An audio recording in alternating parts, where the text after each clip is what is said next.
Welcome to நவனிகாஸ் DIY. இன்னைக்கு நம்ம சேமியா கேசரி எப்படி செய்யறதுன்னு பார்க்கலாம் வாங்க. 5 ஏலக்காய் எடுத்து வறுத்து எடுத்துக்கலாம். நீங்க ஏலக்காய் பொடி இருந்தா அத கூட யூஸ் பண்ணிக்கலாம். வறுத்தெடுத்த ஏலக்காயை பவுடர் பண்ணி எடுத்துக்கலாம். பேன்ல 2 டேபிள்ஸ்பூன் நெய் விட்டுக்கலாம்.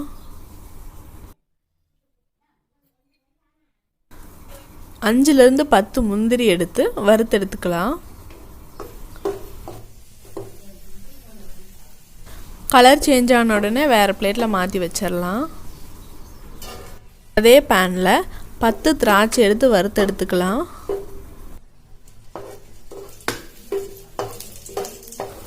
திராட்சை நல்லா உப்பி வரும். இந்த ஸ்டேஜ்ல மாத்தி வச்சிரலாம்.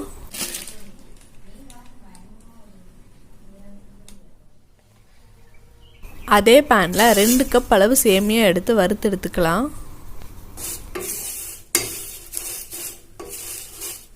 லோ ஃப்ளேம்ல வச்சு வறுத்து எடுத்துக்கலாம். ஹை ஃப்ளேம்ல வச்சா கருகிரும்.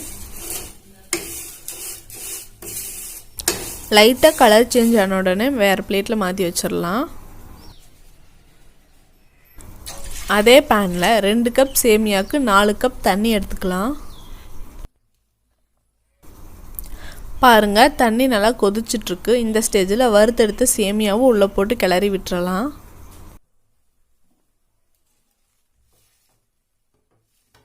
நல்லா கலக்கி விட்டுறலாம். 1/4 டீஸ்பூன் கேசரி கலர் பவுடர் சேர்த்துக்கலாம். 5 நிமிஷம் அப்படியே லோ ஃப்ளேம்ல வேகட்டும். பாருங்க சேமியா நல்லா வெந்துருச்சு. தண்ணியும் நல்லா ட்ரை ஆயிருச்சு.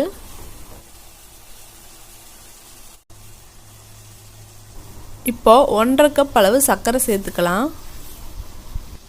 சர்க்கரை சேர்க்கும்போது தண்ணி விட்டு வரும். சேமியாவை ஃபஸ்ட்டே நல்லா வேக வச்சிருக்கணும். சர்க்கரை போட்டதுக்கப்புறம் வேகாது.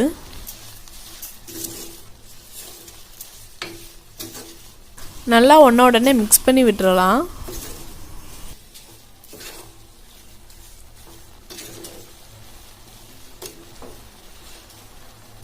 பாருங்க சர்க்கரை தண்ணி பிரிஞ்சு வருது.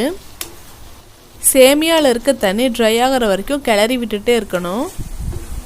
இப்போ ஏலக்காய் பவுடரும் சேர்த்துக்கலாம்.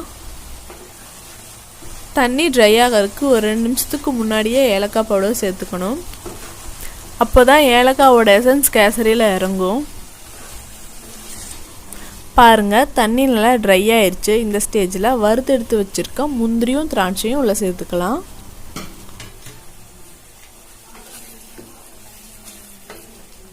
ஒரு நிமிஷம் அப்படியே கிளறி விட்டுறலாம்.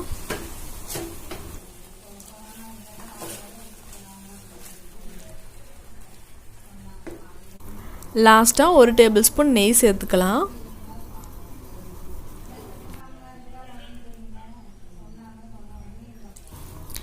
நெய் சேர்த்து நல்லா மிக்ஸ் பண்ணி விட்டுட்டு ஸ்டவ் ஆஃப் பண்ணிடலாம்.